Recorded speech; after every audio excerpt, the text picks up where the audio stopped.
Bueno, pues lo que tenemos aquí en la pantalla, esta diapositiva, es el procedimiento general para analizar circuitos con op-amps. Y este procedimiento nos va a servir para pues, prácticamente cualquier tipo de problemas con op-amp, de, de los que tienen una retroalimentación. En primer lugar, el primer paso, vamos a utilizar una propiedad que tiene el OPAM, eh, la cual consiste en que el voltaje que tenemos en la terminal no inversora es exactamente igual al voltaje que tenemos en la terminal inversora en, en pequeña señal. ¿Ok? Esto nos va a ayudar a determinar si se cumplen condiciones a las cuales se les llama tierra virtual. ¿Con qué nos referimos con tierra virtual? A qué se refiere esta palabrita? Bueno, tierra virtual es un término que se usa cuando se presenta, digamos, se presenta cuando eh, tenemos un voltaje igual a cero volts. En una parte del circuito,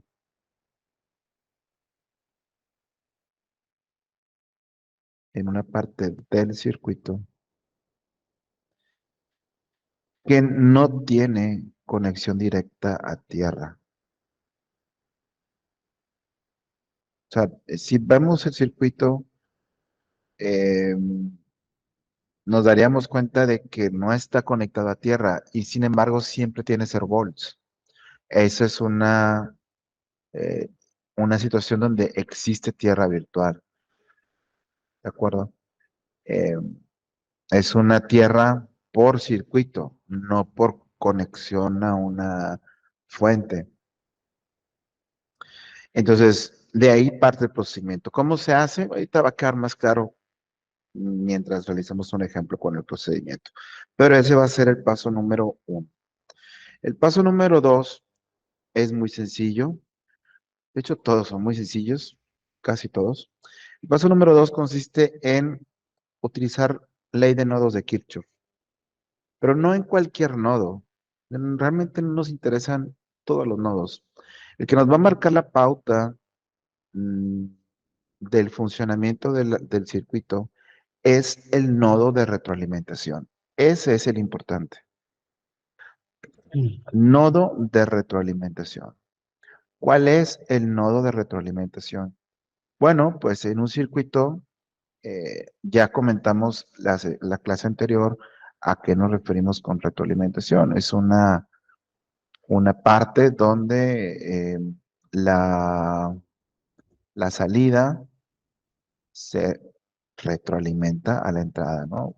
Esa retroalimentación casi siempre es a través de algún componente, una resistencia, un capacitor o algo, ¿no? Bueno, el nodo de retroalimentación es precisamente este nodo que se forma con esa línea de retroalimentación. Y si vamos a las leyes de Kirchhoff de nodos, pues encontraríamos que tenemos pues por lo menos tres corrientes. Está de un lado la corriente que entra al OPAM, por ejemplo aquí la corriente inversora, eh, corriente de la retroalimentación y corriente de donde venga, ¿no? Por cierto, en retroalimentación usualmente utilizamos la letra F porque, bueno, F viene de feedback. Feedback, pues precisamente es lo que significa retroalimentación. De ahí que se use la letra F. Bien. Entonces, ese va a ser el segundo paso. Primer paso, determinamos si hay o no, tierra virtual. Segundo paso, obtenemos alguna ecuación del análisis de nodos en el nodo de retroalimentación. Tercer paso,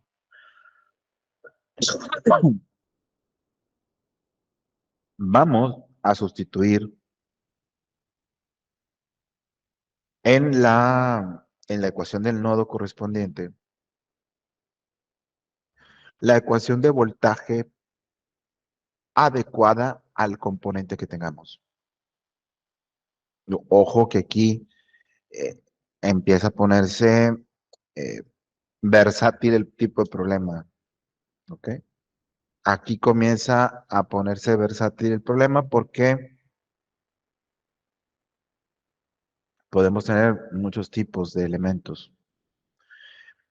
Eh, Decíamos ayer, pueden ser resistencias, capacitores, inductores, eh, diodos, transistores, etcétera. Pero para cualquiera de esos casos, la ecuación que se va a sustituir es la de voltaje, o bueno, corriente en forma de voltaje, ¿no? Al final de cuentas es la que tenemos que poner aquí. Cuando se trate de una resistencia, pues esa ecuación va a ser siempre la ley de Ohm.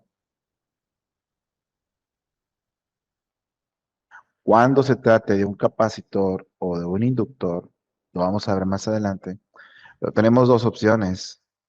Puede ser a través de sus ecuaciones de voltaje, de corriente, en función del tiempo,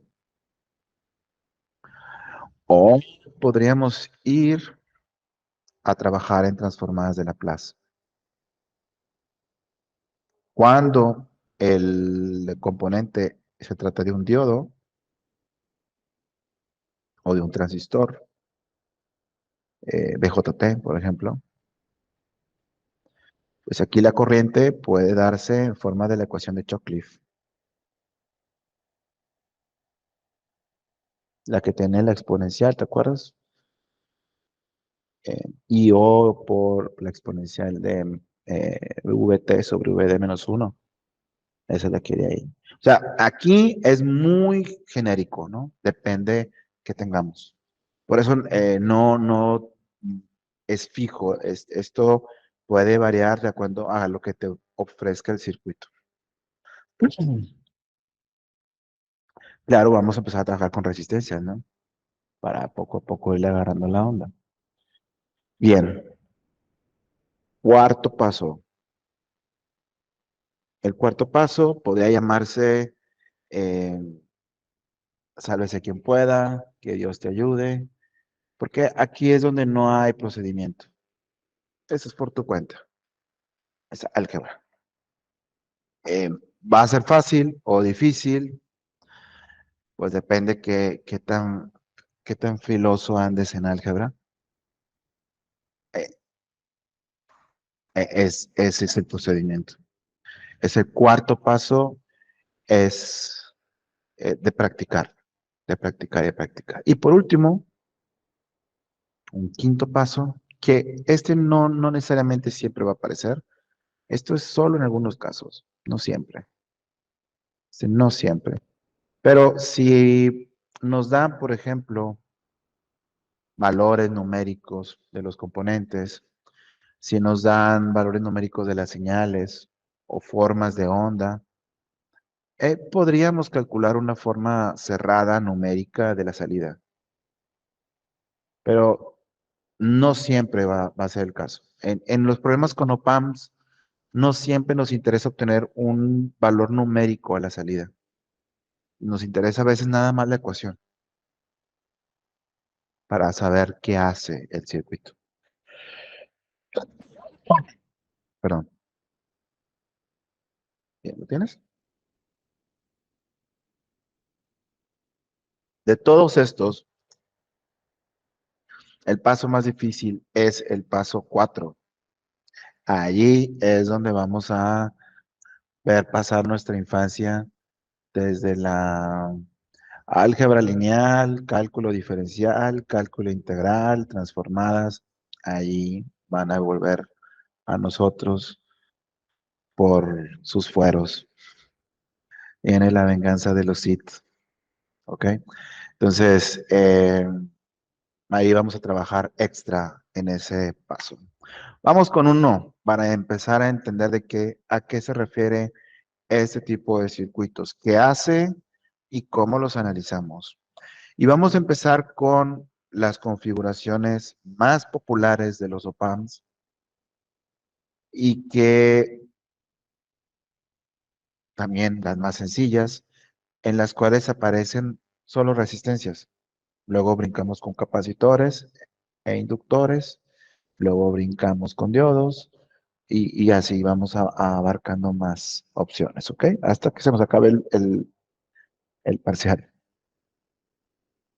Bien, tenemos este amplificador OPAM con tres resistencias. Una de ellas está R2. Observa que no está haciendo nada, pareciera no estar haciendo nada, que R2 está conectada a tierra. ¿Por qué conectaríamos una resistencia a tierra? O sea, si no tiene ninguna señal ni pasa nada allí. Pues precisamente para evitar ruido. Es una forma de asegurarte que la señal, la referencia esté conectada a 0 volts. ¿Ok? Tenemos otras dos resistencias, R1 por donde entra la señal y una RF que es la resistencia de retroalimentación. Ahí están los valores y ahí está el valor de la señal de entrada. Lo que nos pide el problema, que son las cosas que normalmente nos van a pedir aquí en estos ejercicios, es, inciso A, determina la ecuación para VO. ¿Cuál es la ecuación de la salida? Vamos al procedimiento. Primer paso del procedimiento que acabamos de plantear, dijimos, es determinar si tenemos o no tierra virtual.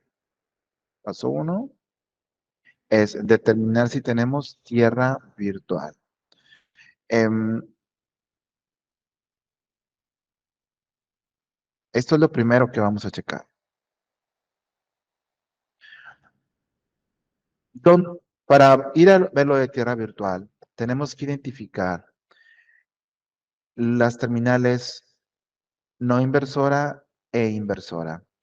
Esta sería la terminal no inversora, BP, y esta sería la terminal inversora, VN.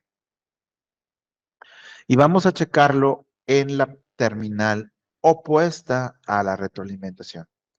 La retroalimentación está en la inversora, así que vamos a checar la no inversora. La no inversora BP está conectada a algún tipo de voltaje, ¿no?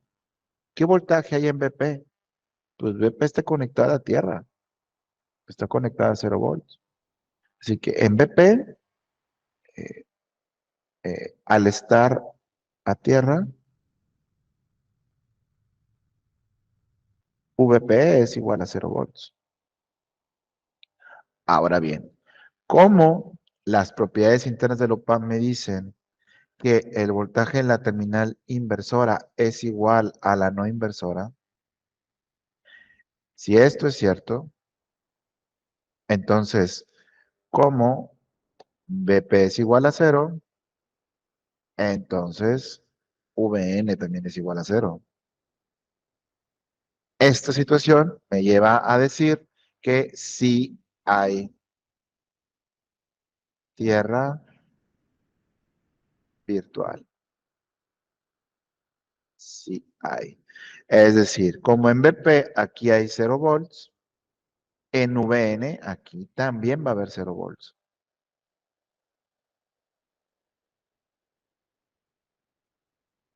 ¿Ok?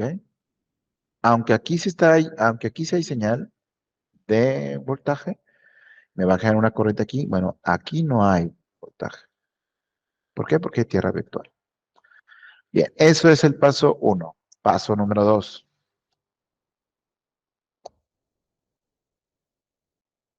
Dijimos ecuación de nodo de retroalimentación.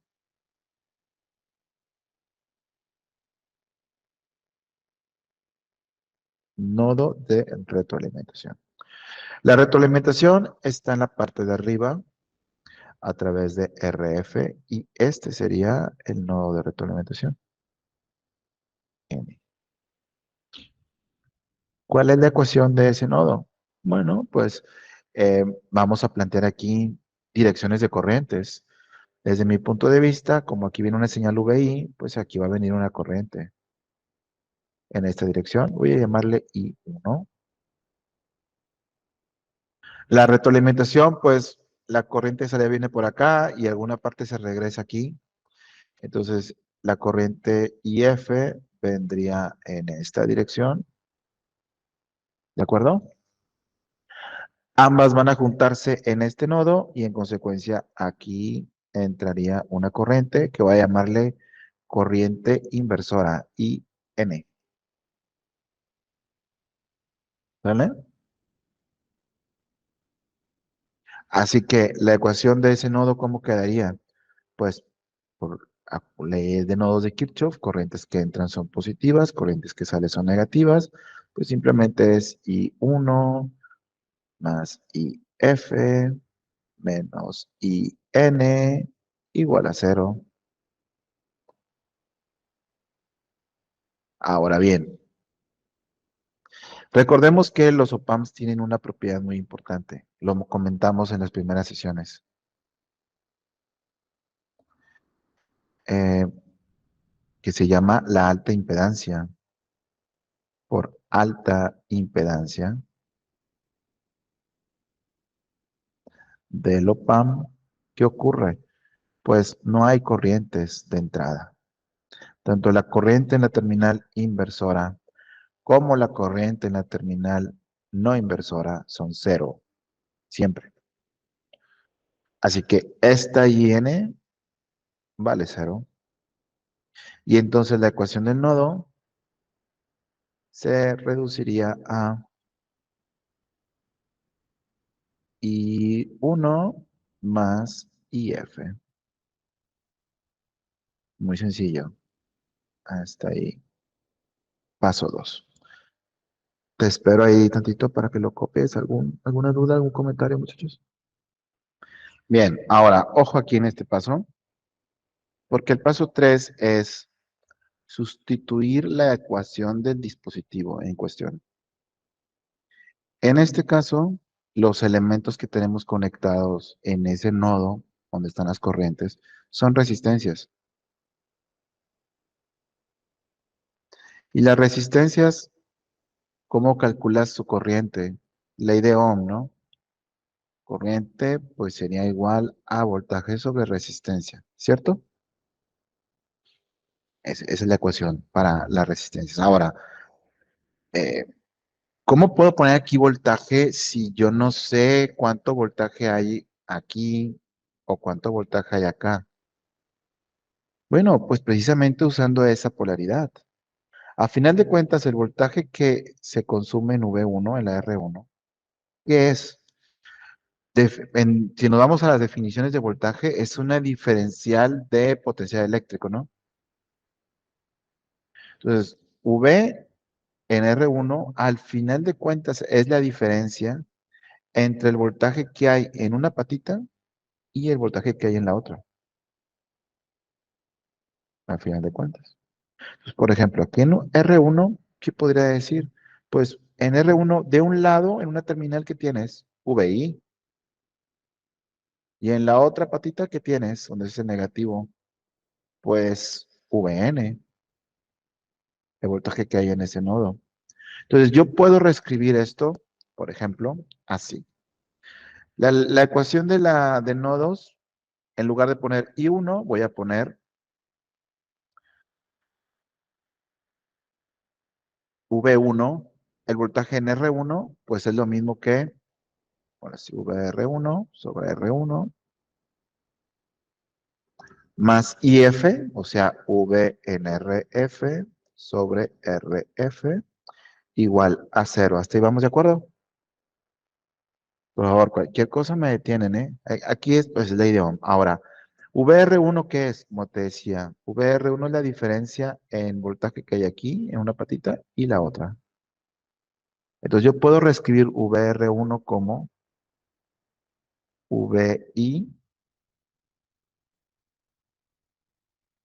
menos VN sobre R1, ¿ves?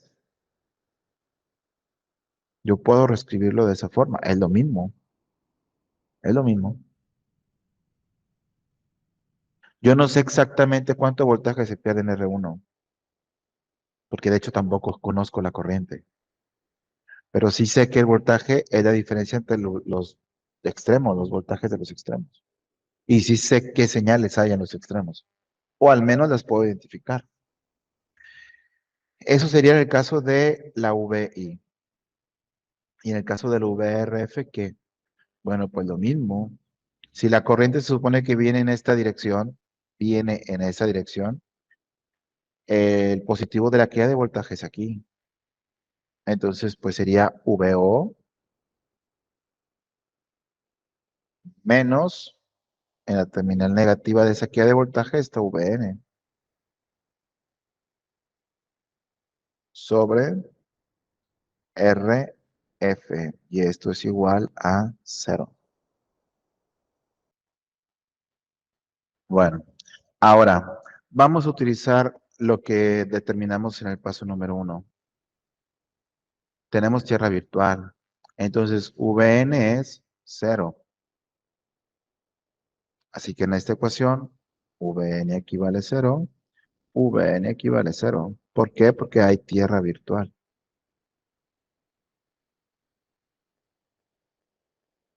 Entonces, esta ecuación del nodo se simplifica y me quedaría Vi con respecto al tiempo sobre R1 más V0 con respecto al tiempo sobre RF, y esto es igual a cero.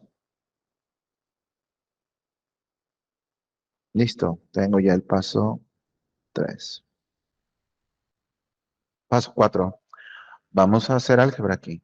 En este caso es muy sencillo porque lo que buscamos hacer es dar una ecuación para VO. ¿Ves lo que te dice aquí? Da una ecuación para VO. Pues despejar VO de aquí. Y esto es muy fácil. La forma que tiene la ecuación lo facilita mucho. Porque pues simplemente, por ejemplo, el VI lo mandamos del otro lado. Te quedaría VO de T sobre RF es igual a menos VI de T sobre R1. Ahora la RF que está dividiendo la pasamos del otro lado multiplicando. Tendríamos VO de T es igual a eh, bueno, menos RF por VI de T sobre R1. Y de hecho podría reescribirla así.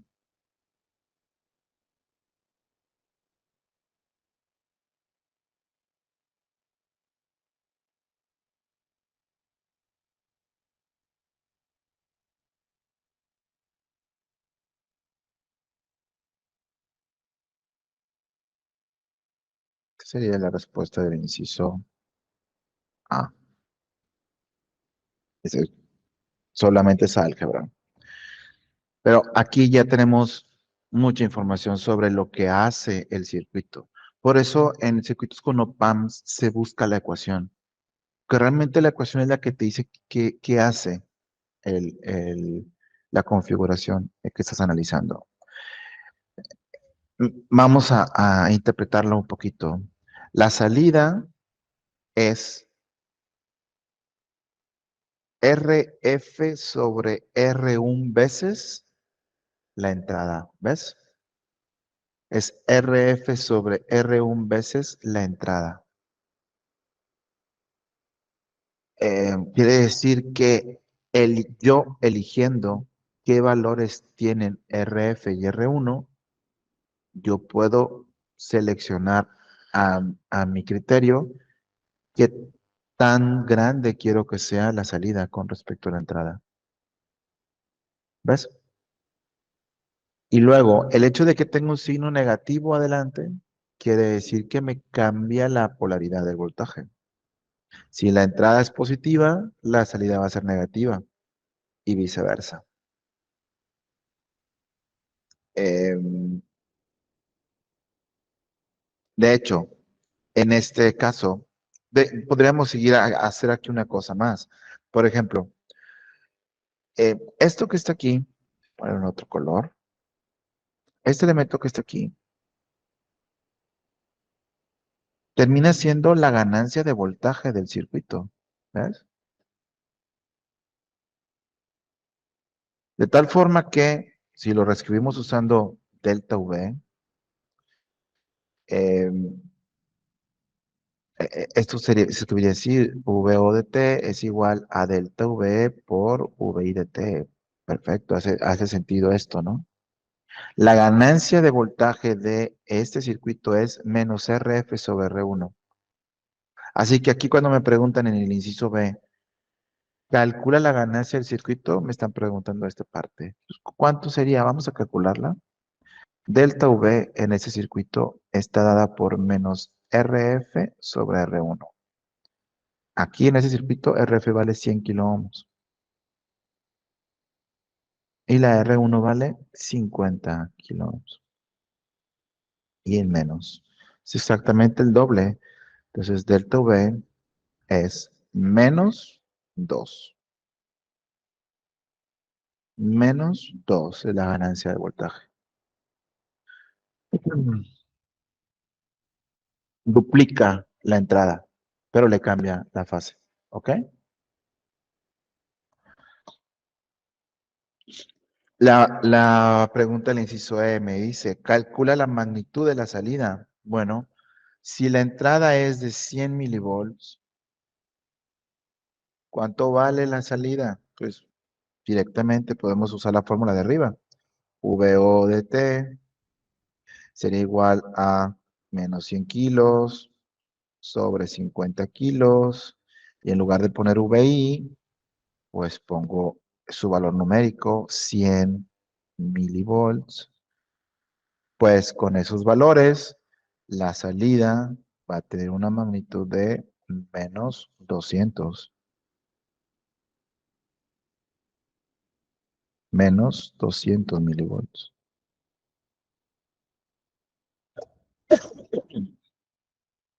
¿De acuerdo? Yo coloqué una entrada de 100 milivolts y a la salida obtuve el doble, 200, pero con signo opuesto. Este amplificador, esta configuración, con las resistencias puestas allí en ese orden, siempre te entrega una ganancia inversa, porque de hecho la entrada de voltaje está entrando a la terminal inversa, a la terminal inversora. Entonces la salida es negativa. Por esa razón, a este amplificador, a esta configuración se le conoce como amplificador inversor. Amplificador inversor. Siempre me genera una ganancia de voltaje, la que yo quiera, pero negativa. Siempre le cambia la fase.